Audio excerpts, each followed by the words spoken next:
आदाब, KP news के bulletin में आपका स्वागत है। मैं हिना शेख आपके साथ। आइए सबसे पहले देखते हैं मुख्य समाचार। आरएसएस नेता कल्लाड़का प्रभाकर भट्ट के विवादित बयान की बसपा कल्याण यूथ विंग के अध्यक्ष ने की निंदा, की गिरफ्तार करने की मांग। बसपा कल्याण के पूर्व विधायक मल्लिकार्जुन खुब्बा ने हुमनाबाद के गेस्ट हाउस में प्रेस कॉन्फ्रेंस करते हुए हुमनाबाद के विधायक सिद्धलिंगप्पा पाटिल और भीमराव पाटिल एमएलसी को झगड़ने के बजाय विकास के कार्य करने की दी सलाह। राहुल गांधी को बनाया जाए देश का अगला प्रधानमंत्री, कर्नाटक के सीएम सिद्धरामैया ने कही यह बात। तेलंगाना के विमलवाड़ा में हुई यह अजीब घटना, सीट नहीं मिलने पर एक शख्स बस के आगे लेट गया। यह महाराष्ट्र और शिवसेना यहां की सबसे बड़ी पार्टी, सीट बंटवारे पर बोले शिवसेना यूबीटी नेता संजय राउत। भारत में कोविड-19 के 4091 एक्टिव मामले, बीते 24 घंटे में 797 नए मामले, 5 लोगों की मौत।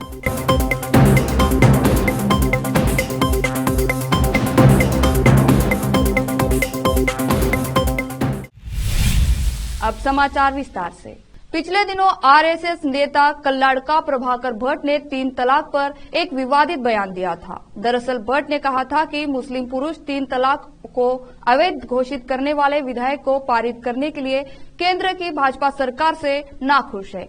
वहीं मुस्लिम महिलाएं खुश हैं क्योंकि उनके पास अब एक स्थायी पति है। आरएसएस नेता रविवार को कर्नाटक के श्रीरंगपट्टनम में एक कार्यक्रम में बोल रहे थे। इस दौरान उन्होंने कहा कि कुछ दिनों पहले तक 3 तलाक की प्रथा कानूनी थी, लेकिन मोदी सरकार के सत्ता में आने के बाद से इसे खत्म कर दिया गया है। मुस्लिम पुरुष इस बात से बहुत नाखुश होंगे। हालांकि मुस्लिम महिलाएं इस कदम से बहुत खुश होंगी क्योंकि पहले हर दिन उन्हें तलाक तलाक तलाक सुनने को मिलता था और उन्हें हर दिन एक नया पति मिलता था। वो ये नहीं कह सकती थी कि उनके पास जीवन भर के लिए एक ही पति है। इस बयान पर भट्ट के खिलाफ केस दर्ज किया गया था।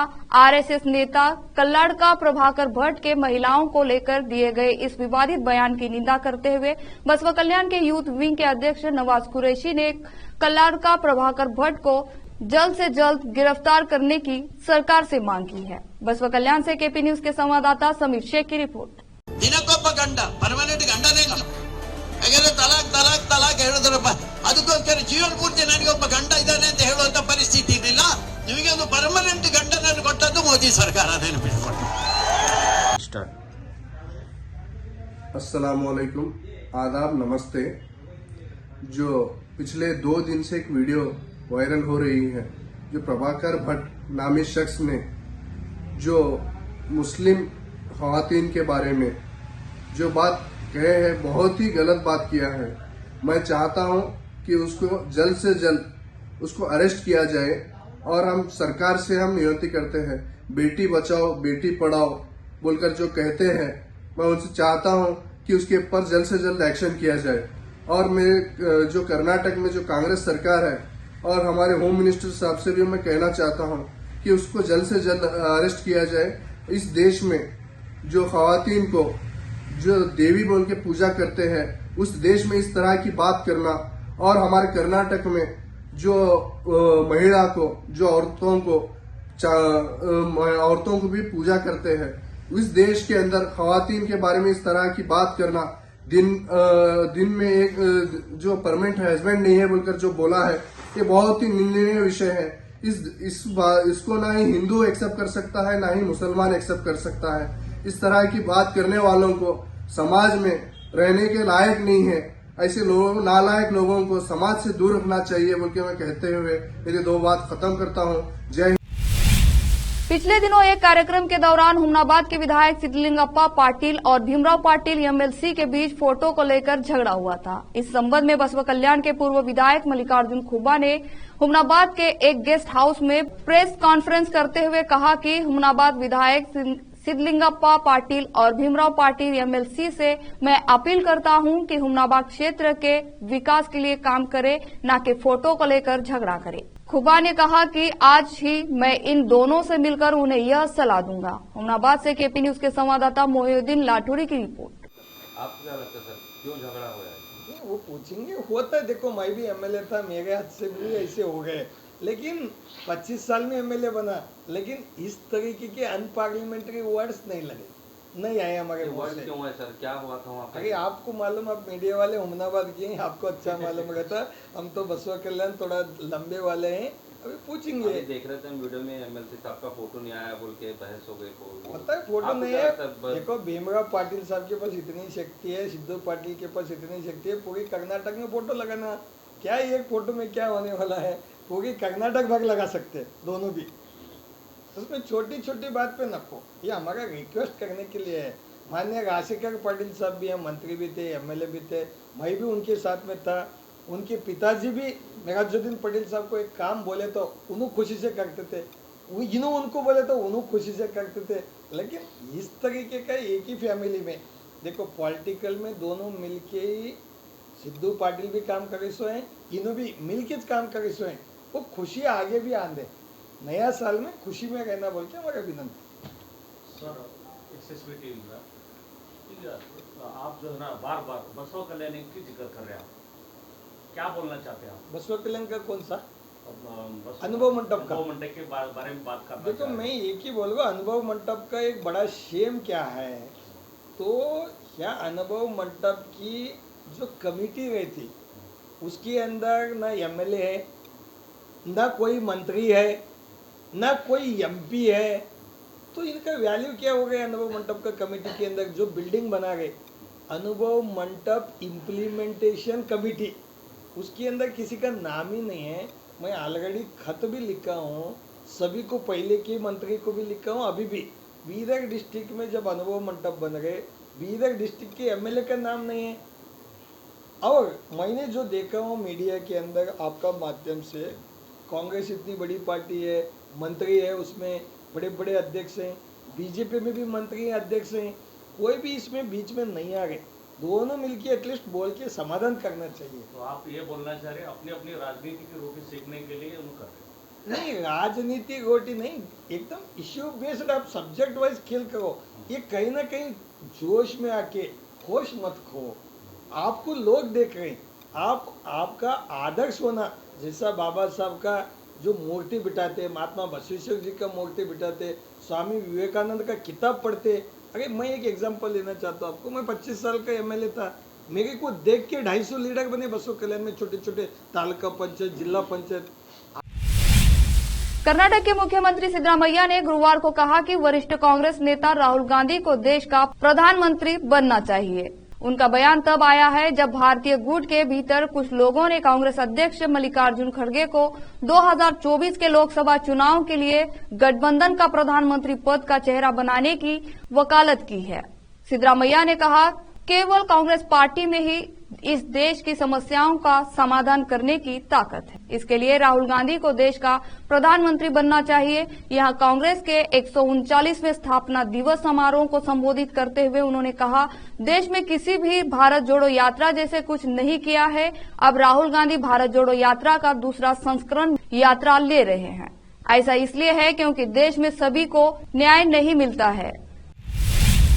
एक बड़े राजनीतिक और अप्रत्याशित घटनाक्रम में तेलुगु देशम पार्टी टीडीपी के अध्यक्ष एन चंद्रबाबू नायडू और उप मुख्यमंत्री डीके शिवकुमार का अचानक एक दूसरे से सामना हो गया। यह रोचक घटना गुरुवार को यहां HAL हवाई अड्डे पर हुई। नायडू बेंगलुरु टीडीपी फोरम कार्यक्रम में भाग लेने आए थे। कार्यक्रम में भाग लेने के बाद चंद्रबाबू कुप्पम लौटने के लिए हवाई अड्डे पर पहुंचे। शिवकुमार नागपुर जाने के लिए विशेष उड़ान पकड़ने पहुंचे। दोनों ने एक दूसरे से बातचीत की। लोक निर्माण मंत्री सतीश जारकिहोली ने गुरुवार को कहा कि वह राज्य की राजनीति में अच्छी तरह से रच बस गए हैं और इस समय उनकी राष्ट्रीय राजनीति में जाने की कोई योजना नहीं है। जारकिहोली ने संवाददाताओं से कहा कि वह मंत्री बन गए हैं और उनकी बेलगाम लोकसभा सीट से अपनी बेटी प्रियंका को चुनाव लड़ाने या मैदान में उतारने की कोई योजना नहीं है। उन्होंने अभी तक किसी भी मंत्री के लोकसभा चुनाव लड़ने की कोई चर्चा नहीं हुई है। अब लेते हैं छोटा सा ब्रेक। हिंदुस्तान के हर कोने में हम हैं मौजूद। 24 घंटे हालात पर गहरी नजर, खबरों से जुड़े चुपते सवालात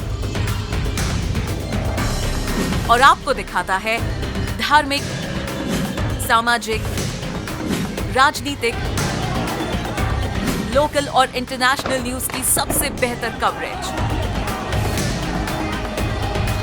जो आपको रखती है हर पल बाखबर। देश और दुनिया भर की खबर के लिए देखते रहें केपी न्यूज 24/7।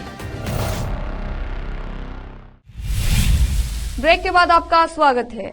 तेलंगाना के सिरसला जिले के विमलवाड़ा कस्बे में एक शख्स आरटीसी बस में सीट न मिलने के विरोध में बस के नीचे लेट गया और काफी देर तक बस को आगे नहीं बढ़ने दिया। तेलंगाना में कांग्रेस पार्टी के सत्ता में आने के बाद महिलाओं को आरटीसी बसों में मुफ्त यात्रा की सुविधा प्रदान की गई है, जिसके कारण आज बड़ी संख्या में महिलाएं बसों में यात्रा कर रही हैं और पुरुषों को बस में बैठने के लिए सीटें नहीं मिल रही हैं। घटना सीट नहीं मिलने पर एक शख्स बस के आगे लेट गया और विरोध करने लगा।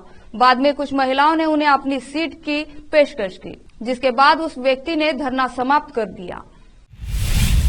इंडिया गठबंधन के सीट बंटवारे को लेकर शिवसेना यूबीटी नेता संजय राउत ने प्रतिक्रिया दी है। उन्होंने कहा कि महाराष्ट्र में शिवसेना ही सबसे बड़ी पार्टी है। इसी के साथ उन्होंने शिवसेना को राज्य का नंबर 1 पार्टी बताया है। संजय राउत ने कहा, यह महाराष्ट्र है और शिवसेना यहाँ की सबसे बड़ी पार्टी, लेकिन कांग्रेस एक राष्ट्रीय पार्टी है। उद्धव ठाकरे कांग्रेस के निर्णय लेने वाले नेता मल्लिकार्जुन खड़गे, राहुल गांधी और सोनिया गांधी से लगातार चर्चा कर रहे हैं। हमने हमेशा कहा कि हम लोकसभा में 23 सीटों पर चुनाव लड़ेंगे। इंडिया गठबंधन की बैठक के दौरान हमने निर्णय लिया कि जीत हासिल करने के बाद ही हम सीट बंटवारे पर चर्चा करेंगे। उन्होंने आगे कहा, कांग्रेस महाराष्ट्र में एक भी सीट नहीं जीत पाई है, इसलिए उन्हें शून्य से शुरू करना होगा। कांग्रेस महाविकास आघाड़ी MVA का एक महत्वपूर्ण हिस्सा है। शिवसेना आज भी महाराष्ट्र में नंबर 1 पार्टी है। शिवसेना और शरद पवार को यहाँ की जनता का पूर्ण समर्थन है। सीट बंटवारे को लेकर MVA में कोई विवाद नहीं है। हम इस मुद्दे पर निर्णय लेने वाले नेताओं के साथ सकारात्मक चर्चा करते हैं। जनता दल यूनाइटेड JDU अध्यक्ष पद से लल्लन सिंह ने इस्तीफा दे दिया है। पार्टी ने लल्लन सिंह का इस्तीफा मंजूर भी कर लिया है। JDU के अध्यक्ष लल्लन सिंह ने राष्ट्रीय कार्यकारिणी की बैठक में पार्टी प्रमुख के पद के लिए नीतीश कुमार के नाम का प्रस्ताव रखा। वरिष्ठ पार्टी नेता के सी त्यागी ने बताया कि बिहार के मुख्यमंत्री नीतीश कुमार को JDU की राष्ट्रीय कार्यकारिणी की बैठक में पार्टी का अध्यक्ष चुना गया है। पिछले काफी समय से JDU में सांगठनिक बदलाव को लेकर अटकलों का बाजार गर्म था। हालांकि बैठक से पहले लल्लन सिंह ने इस्तीफे की खबरों को अफवाह बताया था। मुख्यमंत्री नीतीश कुमार और लल्लन सिंह आज राष्ट्रीय कार्यकारिणी की बैठक में शामिल होने के लिए एक साथ पहुंचे थे। जैसे ही नीतीश कुमार पार्टी कार्यालय पहुंचे, कार्यकर्ताओं ने नीतीश कुमार जिंदाबाद के नारे लगाए। लल्लन सिंह ने बैठक के दौरान अध्यक्ष पद से इस्तीफा देते हुए कहा कि चुनाव में अपनी सक्रियता को देखते हुए मैं अध्यक्ष पद से इस्तीफा दे रहा हूं और नीतीश कुमार का नाम अध्यक्ष पद के लिए प्रस्तावित करता हूं। नीतीश कुमार के नाम पर तुरंत सहमति बन गई। कांग्रेस ने गुरुवार को महाराष्ट्र के नागपुर में एक रैली के दौरान क्राउड फंडिंग के लिए कुर्सियां के पीछे बार कोड लगाए। इस तरह पार्टी ने रैली में पहुंचे हजारों लोगों से उनकी श्रद्धा और पार्टी की जरूरत के हिसाब से पैसा दान करने की अपील की है। आपको बताते चले कि ये कवायद इसी दिसंबर माह की शुरुआत में पार्टी द्वारा शुरू किए गए Congress crowd funding campaign donate for देश का एक हिस्सा थी, जिसके तहत जनसभा स्थल पर रखी गई सभी कुर्सियों के पीछे एक बारकोड चिपकाया गया था। है तैयार हम रैली में उपस्थित लोगों से उस बारकोड को स्कैन करके चंदा देने की अपील की गई थी। कुर्सियों पर पीछे लगे पैम्पलेट में बारकोड के साथ राहुल गांधी की तस्वीर छपी थी। पर्चे में लिखा था, बेहतर भारत निर्माण के लिए 138 साल के इस संघर्ष में कांग्रेस को आपकी जरूरत है, भारत को आपकी जरूरत है, दान करने के लिए अभी स्कैन करें। भारत में बीते 24 घंटे में कोविड-19 के 797 नए मामले सामने आए। अब तक देश में कोरोना के एक्टिव मामले 4091 हो चुके हैं। देखा जाए तो बढ़ते ठंड के कारण कोरोना के मामले बढ़ते जा रहे हैं। केंद्रीय स्वास्थ्य मंत्रालय ने अपनी रिपोर्ट में जानकारी देते हुए कहा कि कोविड-19 के संक्रमण के कारण 5 लोगों की मौत भी हुई है। केरल में 2 मरीजों की मौत हुई है और महाराष्ट्र, पुडुचेरी, तमिलनाडु में एक मरीज की मौत हुई है। इससे पहले 5 दिसंबर तक दैनिक मामलों की संख्या घटकर दोपहर अंत तक पहुंच गई थी। वर्ष 2020 की शुरुआत से अब तक लगभग 4 वर्षों में देश भर में कोरोना वायरस से लगभग 4.5 करोड़ से अधिक लोग संक्रमित हुए तथा इससे 5.3 लाख से अधिक मौतें हुई। फिर से लेते हैं छोटा सा ब्रेक। हिंदुस्तान के हर कोने में हम हैं मौजूद। 24 घंटे हालात पर गहरी नजर, खबरों से जुड़े चुपते सवालात और आपको दिखाता है धार्मिक, सामाजिक, राजनीतिक, लोकल और इंटरनेशनल न्यूज की सबसे बेहतर कवरेज जो आपको रखती है हर पल बाखबर। देश और दुनिया भर की खबर के लिए देखते रहें केपी न्यूज 24/7। ब्रेक के बाद आपका स्वागत है। केंद्रीय महिला और बाल विकास मंत्री स्मृति ईरानी ने पूर्व कांग्रेस अध्यक्ष राहुल गांधी की मणिपुर से प्रस्तावित भारत न्याय यात्रा को लेकर उन पर निशाना साधा। उन्होंने कहा कि जो लोग अन्याय के लिए जाने जाते हैं वे न्याय का ढोंग कर रहे हैं। स्मृति ने एक कार्यक्रम से इतर मीडिया से बातचीत में राहुल द्वारा मणिपुर से मुंबई तक भारत न्याय यात्रा निकालने जाने के बारे में पूछ गए एक सवाल पर कहा, जो अन्याय के लिए जाने जाते हैं वो न्याय का ढोंग कर रहे हैं। आगामी लोकसभा चुनाव की तैयारी के तहत कांग्रेस राहुल गांधी के नेतृत्व में अगले साल 14 जनवरी से मणिपुर से मुंबई तक भारत न्याय यात्रा निकालेगी। पूरब से पश्चिम तक 67 दिनों की यह यात्रा 14 राज्यों के 85 जिलों से होकर गुजरेगी। यह यात्रा 6,200 किलोमीटर की होगी। इस यात्रा का ज्यादातर हिस्सा बसों से तय होगा। इससे पहले कांग्रेस ने राहुल की ही अगुवाई में कन्याकुमारी से कश्मीर तक भारत जोड़ो यात्रा निकाली थी। कांग्रेस अध्यक्ष मल्लिकार्जुन खड़गे ने अगले साल होने वाले लोकसभा चुनाव को लेकर बड़ा दावा किया। उन्होंने कहा कि हम एकजुट रहेंगे तो बीजेपी आम चुनाव हारेगी। कांग्रेस के 139वां स्थापना दिवस पर महाराष्ट्र के नागपुर में आयोजित है तैयार हम रैली में खड़गे ने कहा, विपक्षी गठबंधन इंडिया एकजुट रहता है तो बीजेपी कहीं भी चुनाव लड़ाई में नहीं दिखेगी। उन्होंने आगे कहा कि लोकतंत्र और देश को बचाने के लिए हमें वोट करें। खड़गे ने कहा कि बीजेपी ने पिछले 10 साल में बीजेपी और आरएसएस ने देश के लोगों को तंग किया है। इनको बाहर नहीं किया गया तो देश बर्बादी की ओर जाएगा, लोकतंत्र और संविधान खत्म हो जाएगा। आखिर में फिर से देखते हैं मुख्य समाचार। आरएसएस नेता कल्लाड़का प्रभाकर भट्ट के विवादित बयान की बसपा कल्याण यूथ विंग के अध्यक्ष ने की निंदा, की गिरफ्तार करने की मांग। बसपा कल्याण के पूर्व विधायक मल्लिकार्जुन खुब्बा ने हुमनाबाद के गेस्ट हाउस में प्रेस कॉन्फ्रेंस करते हुए हुमनाबाद के विधायक सिद्धलिंगप्पा पाटिल और भीमराव पाटिल एमएलसी को झगड़ने के बजाय विकास के कार्य करने की दी सलाह। राहुल गांधी को बनाया जाए देश का अगला प्रधानमंत्री, कर्नाटक के सीएम सिद्धरामैया ने कही यह बात। तेलंगाना के विमलवाड़ा में हुई यह अजीब घटना, सीट नहीं मिलने पर एक शख्स बस के आगे लेट गया। यह महाराष्ट्र और शिवसेना यहां की सबसे बड़ी पार्टी। सीट बंटवारे पर बोले शिवसेना यूबीटी नेता संजय राउत। भारत में कोविड-19 के 4,091 एक्टिव मामले, बीते 24 घंटे में 797 नए मामले, 5 लोगों की मौत।